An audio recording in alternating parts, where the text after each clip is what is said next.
oldu. Filmde Sağoldu. gülmedi. Yok sağoldu. Ben de film götürek biraz da.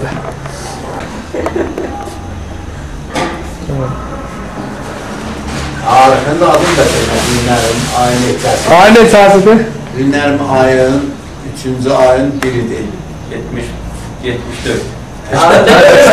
Onu tamamlattı. Yorulmuşsa. Havalar. Tamam. Sağda gördüm. Gördü. Yorulmuş. Tanrı'na cadı bu da bir belki.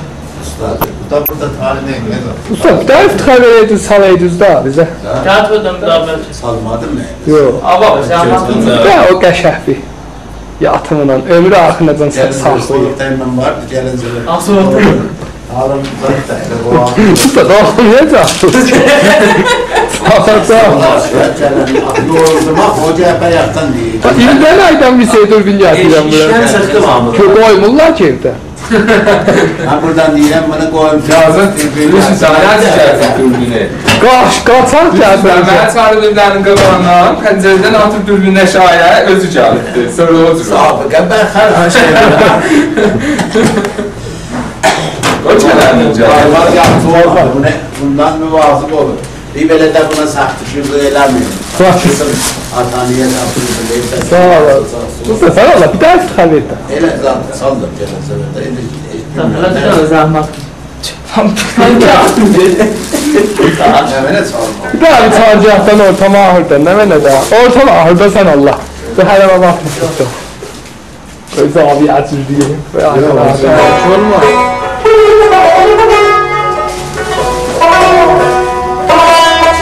Bu evvelde hatta vır vır gelir.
Sağ ol.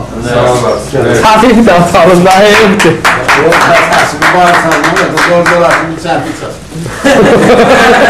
Sağ olun. Bir yardımda olsaydı uğraş salon.